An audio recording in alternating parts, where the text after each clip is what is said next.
machine, other brains, they are not working. That makes the difference between the brain of a shaman and the normal, the average people. Have shamans discovered the means to เลี้ยวขวา communicating with แล้วเลี้ยวขวา extraterrestrials within the human brain?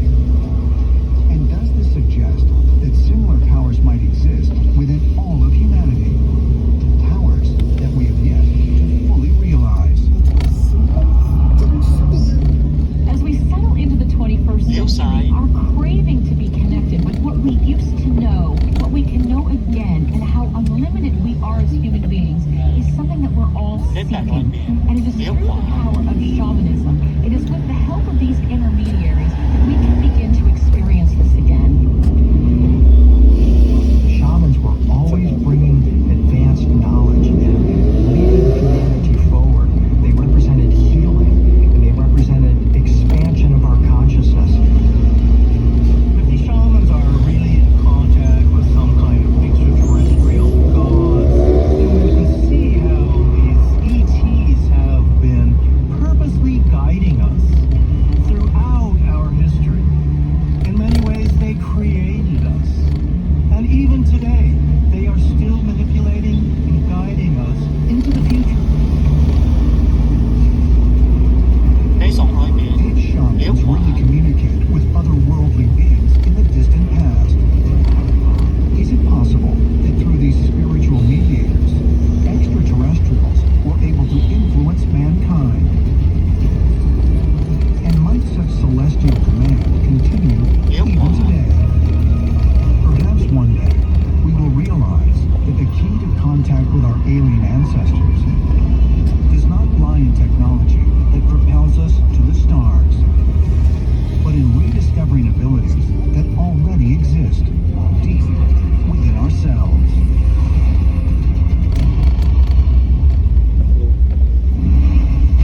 presumably no knowledge of its unique connection to the stars.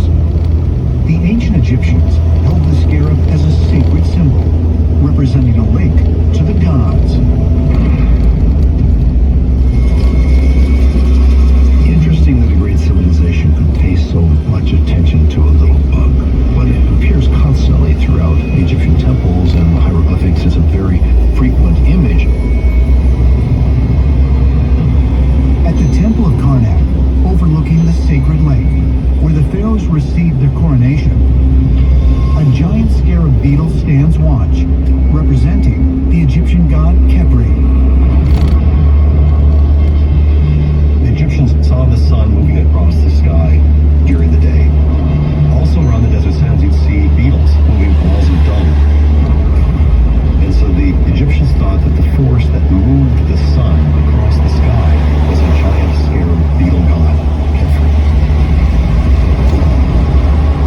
They believed that the sun was what is known as the Eye of Ra, which was Ra's chariot, or his flying machine. And the thing that moved it, they believed, was the scarab-headed god, Khepri. And the scarab represented Khepri, pilot, if you like, of Ra's sun ship or barge. He was basically the pilot to the gods. But could there be another explanation for why the Egyptians regarded Khepri as a pilot? Ancient astronaut theorists suggest that the representation of Khepri as a scarab, and sometimes as a human with a scarab head, may have been inspired by actual contact the Egyptians had with an otherworldly being.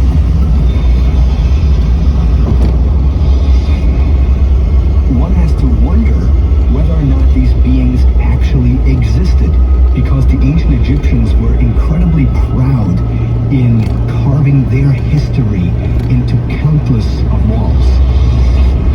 And according to the ancient astronaut theory, we all came about through a deliberate mutation of our genes. And so it is entirely possible, in my opinion, that some of those creatures that we see depicted in reliefs and in carvings might have actually existed in the past. Is it possible the ancient Egyptians could have encountered alien beings that had an insect-like appearance? Ancient astronaut theorists say yes. And as further evidence, point to the fact that the Egyptians' obsession with the scarab also extended to their funerary rituals.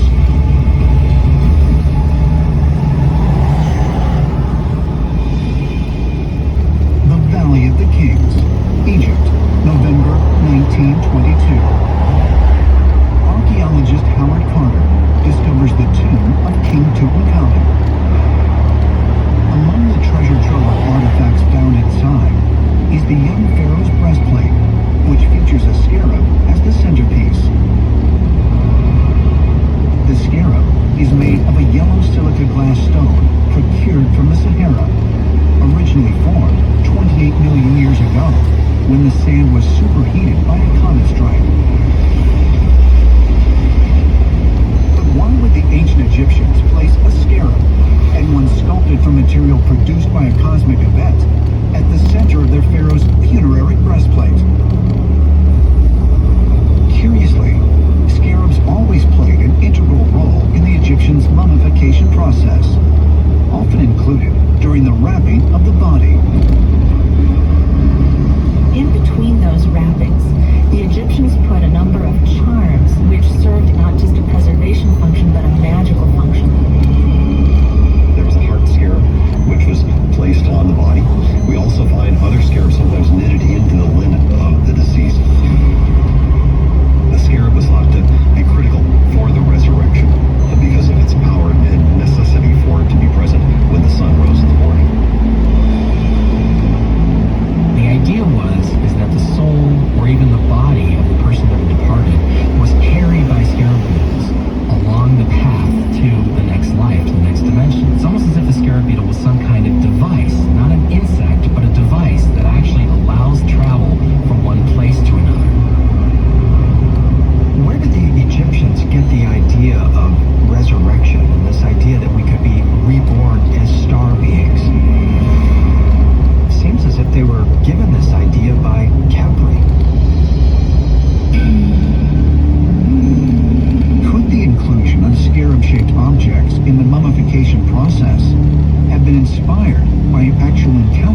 with the scarab god Khepri. To some ancient astronaut theorists, it's not just the presence of scarabs that suggests the Egyptians made a connection between insects and the afterlife. They say the mummification process also mimics insect metamorphosis itself. The similarities between mummification and the cocooning process that a caterpillar goes through before it becomes a moth are really quite incredible. I think what the Egyptians were trying to do is actually cocoon the human being so that when he emerged into the next life, at the next level up, he would be transformed into something greater, more powerful, and ethically more beautiful. This does mimic in nature what we would see with a pupa or a chrysalis, in which the caterpillar actually creates a hard outer shell around itself, and the material of the caterpillar's body actually turns into a broth before it reconstitutes into what ultimately emerges as a butterfly. While most people associate metamorphosis with the caterpillar transforming into a butterfly, beetles, like the scarab, undergo a complete metamorphosis as well. The hatched larva inside the ball of dung emerges fully developed and capable of flight. To the ancient Egyptians, it seemed the sacred scarab had miraculously regenerated inside its cocoon. The actual scarab beetle in ancient Egyptian was called something that means he that comes from nowhere, which is basically what the name Khepri means. He comes from nowhere, he can make himself exist. Much like the scarab emerging from its cocoon, the Egyptians believed the mummified body could rise from its sarcophagus as a transformed being and live once again. Part of the soul was inexorably attached to the body. So in order for that part of the soul to live on in the afterlife, the body had to be preserved as closely as possible to the way that it had existed in life. The idea of the Egyptian soul is so alien from our own that it's difficult to put parallels on it. For example, the Egyptians' concept of the soul had 5 parts. The ba and the ka are 2 in particular. And part of their mythology was that the ba must return to the body in its life so that the body can rise and live again.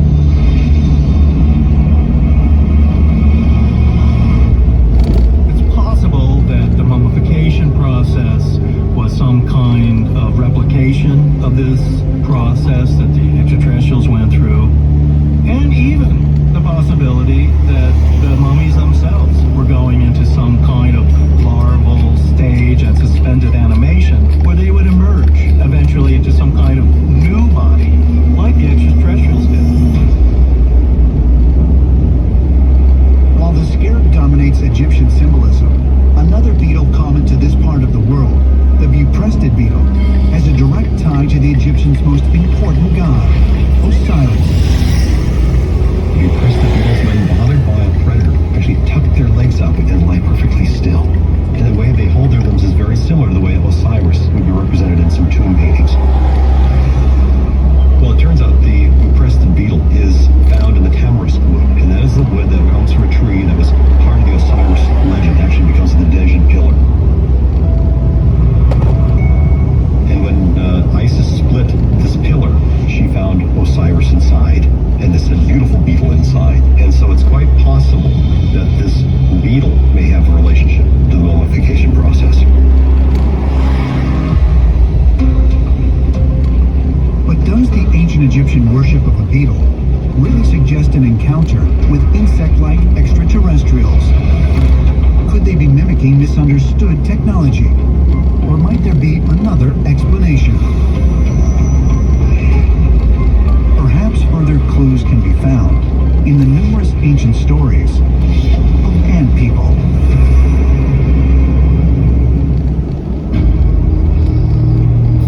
Cambridge University, England, 2013. Using a high-speed camera with intense magnification, scientists from the Department of Zoology record the movement of a plant-hopping insect called Isis. Examining the footage, they make a shocking groundbreaking discovery. The movement of the Isis is powered by mechanical gears. It is the world's first evidence of mechanical gearing in a biological structure. This natural cog mechanism allows the Isis to make powerful jumps, with the gear teeth on the opposing hind legs locking together like those in the gearbox of a car, ensuring almost complete synchronicity of leg movement. But how did a biological entity develop mechanisms that appear man-made? Insects are essentially evolution's Tinker Toy set. The insects were the first animal group to evolve the ability to fly on their own power. Insects have an exoskeleton, which is almost like a living armor. In terms of sheer numbers, insects are by far the most dominant life form on Earth.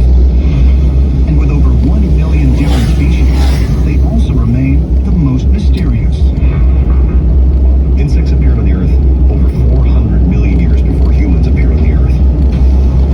They were incredibly successful, well before the age of the dinosaurs and a long time before humans. About half of the living creatures on the planet belong to the group of insects. They've really found ways to inhabit just about every ecological niche in nature.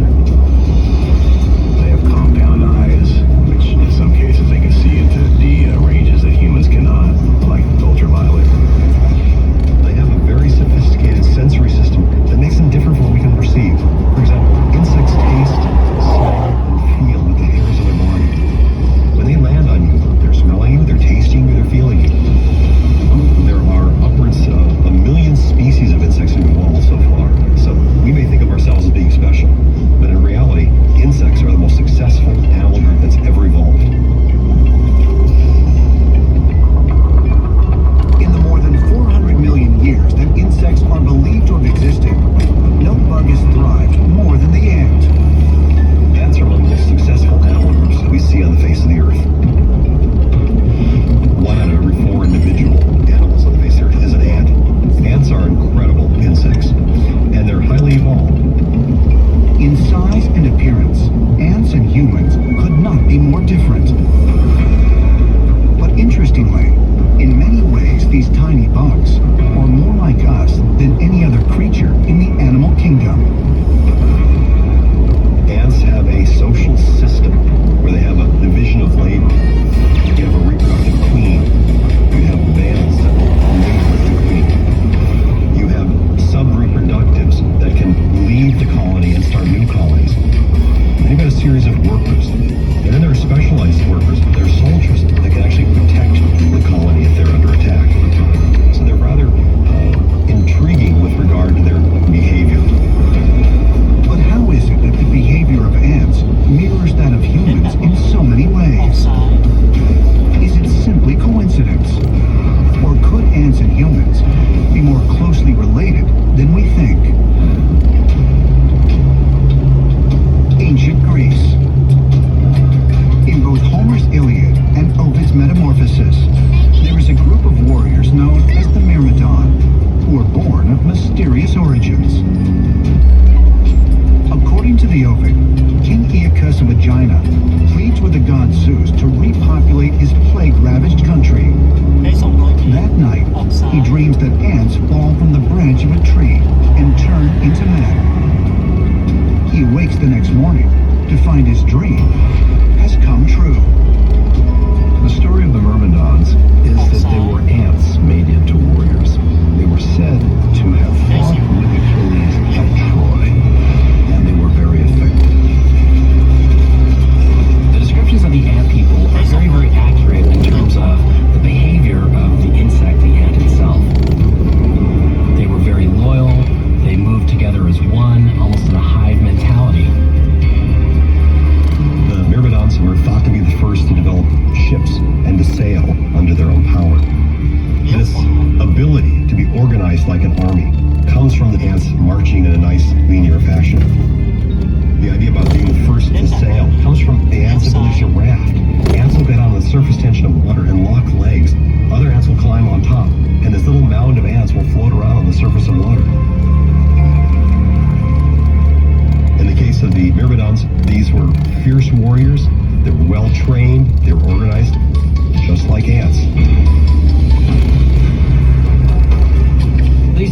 descriptions are so vivid and so accurate in terms of the ants' behavior that what Zeus seems to have done is actually some sort of genetic crossbreeding between humans and insects in order to create this army of ant people. You're dealing with an extremely advanced technology that really, really understands how to use genetic manipulation to create new species. Is it possible that the myrmidons depicted in the ancient Greek stories were actually some type of ant and human hybrid, manufactured by an alien being? Ancient astronaut theorists claim further evidence that ants may have a connection to extraterrestrials can be found in stories throughout numerous cultures. In the Muslim holy book, the Quran, there is a story of ants speaking like humans. In parts of Africa, ants are considered to be the messengers of the gods. And Native American tribes like the Hopi and Zuni tell stories of the ant people who emerge from beneath the earth. The ant people is a very interesting subject when it comes to looking at the Hopi belief system. The ant people, number one, are caretakers of the earth. Unlike the myrmidons of Greek mythology, the ant people of the Native American stories don't just behave like ants. They resemble them as well. They have spindly arms, they have antennae, they have elongated skulls. These are clearly a merging of the human and the insect. They are not simply a fable or a parable. If one explores the question of insectoid alien life, then my question is, why not? Because if life is pervasive throughout the entire universe, then that life comes in all shape, size, and color. So the idea that insectoid aliens might exist is very possible to me.